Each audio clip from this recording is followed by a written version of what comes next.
Hi everyone, welcome back to my YouTube channel. ಎಲ್ರದ್ದು ಊಟ ಆಯಿತು ಅನ್ಕೋತೀನಿ. ನಿನ್ನೆ ವಿಡಿಯೋದಲ್ಲಿ ನಾವು ಅಧ್ಯಾಯ 5 ಹೊಸ ಧರ್ಮಗಳ ಉದಯ ಆ ಲೆಸನಲ್ಲಿ ಬೌದ್ಧ ಧರ್ಮ, ಜೈನ ಧರ್ಮ, ಮಹಾಜನಪದಗಳು ಮತ್ತು ಗಣರಾಜ್ಯಗಳಿಗೆ ಸಂಬಂಧಪಟ್ಟಂತೆ ತಿಳ್ಕೊಂಡಿದ್ವಿ ಅಲ್ವಾ. ಇನ್ನು ಇವತ್ತಿನ ವಿಡಿಯೋದಲ್ಲಿ ಅಧ್ಯಾಯ 6 ದಕ್ಷಿಣ ಭಾರತದ ಪ್ರಾಚೀನ ರಾಜವಂಶಗಳು, ಅದರಲ್ಲಿ ಸಂಗಮ್ ಸಾಹಿತ್ಯದ ಬಗ್ಗೆ ತಿಳ್ಕೊತಾ ಹೋಗೋಣ. ಈ ಸಂಗಮ್ ಸಾಹಿತ್ಯ ಲೆಸನು ತುಂಬ ಚಿಕ್ಕದು, ಬಟ್ ನೋಡ್ತಾ ಹೋಗಿ. ಮೊದಲನೇ ಪ್ರಶ್ನೆ, ಶಿಲಪತಿಗಾರಂ ಎಂಬ ಪ್ರಾಚೀನ ತಮಿಳ್ ಮಹಾಕಾವ್ಯದ ಕಥಾನಾಯಕಿ A Manimekalai, B Madhavi, C Nilakesi, D Kannagi. ಇದಕ್ಕೆ ಆನ್ಸರು ಡಿ ಕಣ್ಣಗಿ. ಇವರು ಶಿಲಪತಿಗಾರಂ ಎಂಬ ಪ್ರಾಚೀನ ತಮಿಳ್ ಮಹಾಕಾವ್ಯದ ಕಥಾನಾಯಕಿ.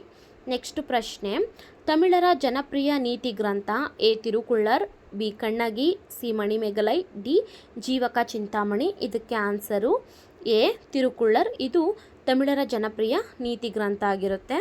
ಇನ್ನು ಸಂಗಮ್ ಸಾಹಿತ್ಯದಲ್ಲಿ ಯಾವುದನ್ನು ಕುರಿತು ಸಾಸುವೆಯನ್ನು ಕೊರೆದು ಟೊಳ್ಳು ಮಾಡಿ ಅದರೊಳಗೆ ಸಪ್ತ ಸಾಗರಗಳನ್ನು ಅಡಗಿಸಿದಂತೆ ಎಂದು ಹೇಳಲಾಗಿದೆ? A Manimekalai, B Kural, C Kannagi, D Jivaka Chintamani. ಇದಕ್ಕೆ ಆನ್ಸರು ಬಿ ಕುರುಳ್. ಕುರುಳನ್ನು ಕುರಿತು ಈ ರೀತಿ ಹೇಳಿರೋದು ಏನಂತ, ಸಾಸುವೆಯನ್ನು ಕೊರೆದು ಟೊಳ್ಳು ಮಾಡಿ ಅದರೊಳಗೆ ಸಪ್ತ ಸಾಗರಗಳನ್ನು ಅಡಗಿಸಿದಂತೆ ಅಂತ ಹೇಳಿದ್ದಾರೆ. ಇನ್ನು ಮುಂದಿನ ಪ್ರಶ್ನೆ, ಕುರುಳ್ ಪದದ ಅರ್ಥ ಎ ಜ್ಞಾನ, ಬಿ ಸಾಗರ, ಸಿ ಚಿಕ್ಕದು, ಡಿ ಶ್ರೀ. ಇದಕ್ಕೆ ಆನ್ಸರು ಸಿ ಚಿಕ್ಕದು. ಇದು ಕುರುಳ್ ಪದದ ಅರ್ಥ ಆಗುತ್ತೆ. ಇನ್ನು ಮುಂದಿನ ಪ್ರಶ್ನೆ, ತಮಿಳು ಸಾಹಿತ್ಯ ಸಂಘ ಸ್ಥಾಪಿಸಿ ಕವಿಗಳಿಗೆ ಆಶ್ರಯ ಕೊಟ್ಟ ದೊರೆಗಳು? ಎ ಪಲ್ಲವರು, ಬಿ ಚೋಳರು, ಸಿ ಚೇರರು, ಡಿ ಮಧುರೆಯ ಪಾಂಡ್ಯರು. ಇದಕ್ಕೆ ಆನ್ಸರು ಡಿ ಮಧುರೆಯ ಪಾಂಡ್ಯರು. ಇವರು ತಮಿಳು ಸಾಹಿತ್ಯ ಸಂಘವನ್ನು ಸ್ಥಾಪನೆ ಮಾಡಿ ಕವಿಗಳಿಗೆ ಆಶ್ರಯ ಕೊಟ್ಟಂತಹ ದೊರೆಗಳಾಗಿರ್ತಾರೆ. ಓಕೆನಾ. ಇನ್ನು ಮುಂದಿನ ಪ್ರಶ್ನೆ, ಈ ಕೆಳಗಿನ ಯಾವ ಕೃತಿಯು ಸಂಗಮ್ ಸಾಹಿತ್ಯ ಕೃತಿಗಳಿಗೆ ಸಂಬಂಧಪಟ್ಟಿಲ್ಲ? ಎ ಕತಂತ್ರ ವ್ಯಾಕರಣ, ಬಿ ಮಣಿಮೆಗಲೈ, ಸಿ ಕಣ್ಣಗಿ, ಡಿ ತಿರುಕುಳ್ಳರ್. ಇದಕ್ಕೆ ಆನ್ಸರು ಎ ಕತಂತ್ರ ವ್ಯಾಕರಣ. ಇದು ಸರ್ವಧರ್ಮ ಅವರು ಬರೆದಿರುವಂಥದ್ದು.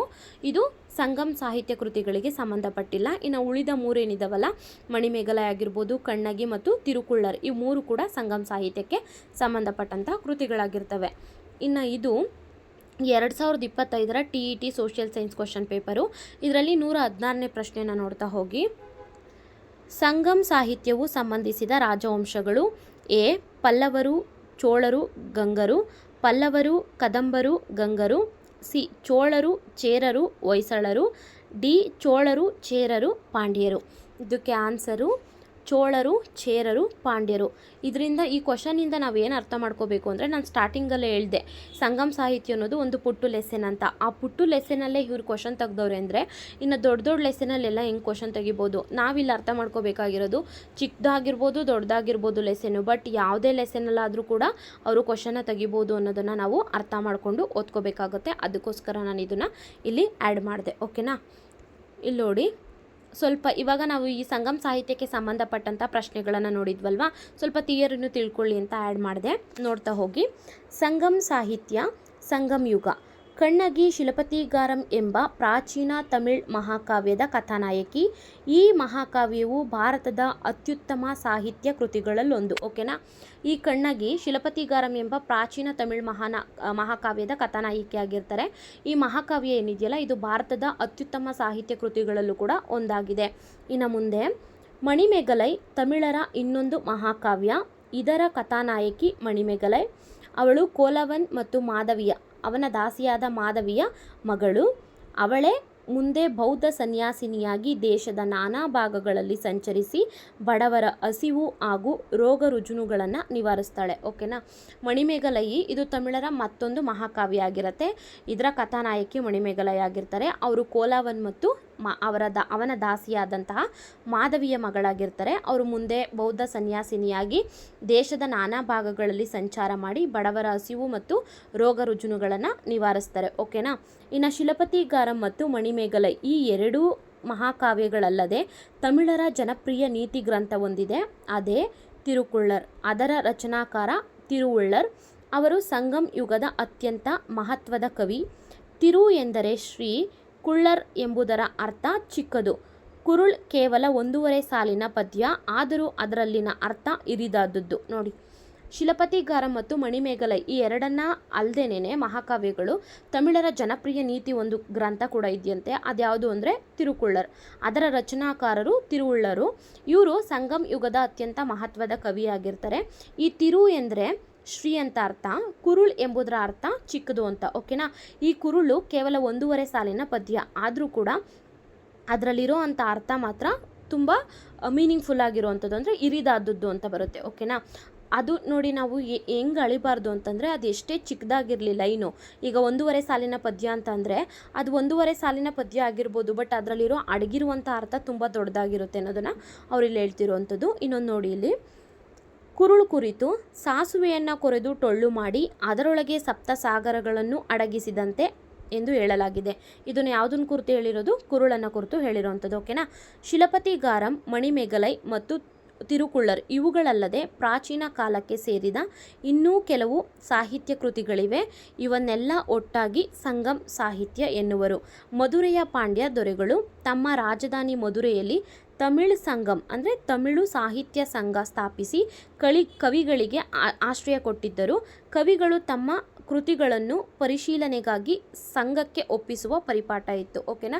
ಶಿಲಪತಿಗಾರಮು, ಮಣಿಮೇಗಲೈ ಮತ್ತು ತಿರುಕುಳ್ಳರ್ ಇವಲ್ಲದೇನೆ ಪ್ರಾಚೀನ ಕಾಲಕ್ಕೆ ಸೇರಿದಂತಹ ಇನ್ನೂ ಕೆಲವು ಸಾಹಿತ್ಯ ಕೃತಿಗಳಿದ್ವಂತೆ. ಇವನ್ನೆಲ್ಲ ಒಟ್ಟಾಗಿನೇ ಸಂಗಮ್ ಸಾಹಿತ್ಯ ಅಂತ ಹೇಳಿ ಕರೀತಾರೆ. ಇನ್ನು ಈ ಮಧುರೆಯ ಪಾಂಡ್ಯದ ದೊರೆಗಳೇನಿದ್ರಲ್ಲ, ಅವರು ತಮ್ಮ ರಾಜಧಾನಿ ಮಧುರೆಯಲ್ಲಿ ತಮಿಳು ಸಂಘ ಅಂದರೆ ತಮಿಳು ಸಾಹಿತ್ಯ ಸಂಘವನ್ನು ಸ್ಥಾಪನೆ ಮಾಡಿ ಕವಿಗಳಿಗೆ ಆಶ್ರಯವನ್ನು ಕೊಡ್ತಾರಂತೆ. ಕವಿಗಳು ತಾವು ಬರೆದಿರುವಂಥ ಕೃತಿಗಳನ್ನು ಪರಿಶೀಲನೆ ಮಾಡೋದಕ್ಕೋಸ್ಕರ ಸಂಘಕ್ಕೆ ಒಪ್ಪಿಸುವಂಥ ಒಂದು ಪದ್ಧತಿ ಕೂಡ ಇತ್ತು ಅನ್ನೋದನ್ನು ಅವ್ರು ಹೇಳ್ತಾ ಇದ್ದಾರೆ ಇಲ್ಲಿ.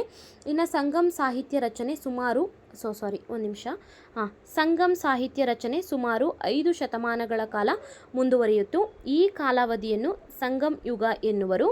ಸಂಗಮ್ ಸಾಹಿತ್ಯ ಕೃತಿಗಳಲ್ಲಿ ಅಂದಿನ ಅರಸುಮನೆತನಗಳಾದ ಚೋಳ, ಚೇರ ಮತ್ತು ಪಾಂಡ್ಯರಾಜರ ಆಳ್ವಿಕೆ ಮತ್ತು ಆ ಕಾಲದ ಜನಜೀವನ ವರ್ಣನೆ ಇದೆ. ನೋಡಿ, ಈ ಸಂಗಮ್ ಸಾಹಿತ್ಯ ರಚನೆ ಅನ್ನೋದು ಸುಮಾರು 5 ಶತಮಾನಗಳ ಕಾಲದಿಂದ ಮುಂದುವರೆದಿರುತ್ತೆ. ಈ ಕಾಲವನ್ನೇ ಅವರು ಸಂಗಮ್ ಸಾಹಿತ್ಯ ಅಂತ ಹೇಳ್ತಾರೆ. ಆ ಸಂಗಮ್ ಸಾಹಿತ್ಯ ಕೃತಿಗಳಲ್ಲಿ ಆ ಕಾಲದಲ್ಲಿದ್ದಂಥ ಅಂದರೆ ಆ ಪ್ರಸ್ತುತ ಕಾಲದಲ್ಲಿ ಏನು ಅರಸು ಮನೆತನಗಳಿದ್ರಲ್ಲ, ಚೋಳ, ಚೇರ ಮತ್ತು ಪಾಂಡ್ಯ ರಾಜರ ಆಳ್ವಿಕೆ ಆಗಿರ್ಬೋದು, ಮತ್ತು ಆ ಕಾಲದಲ್ಲಿದ್ದಂಥ ಜನಜೀವನವನ್ನು ಕುರಿತು ವರ್ಣನೆಯನ್ನು ಮಾಡಿರ್ತಾರಂತೆ. ಸರಿನಾ, ಸಂಗಮ್ ಯುಗದಲ್ಲಿ. ರೈಟ್.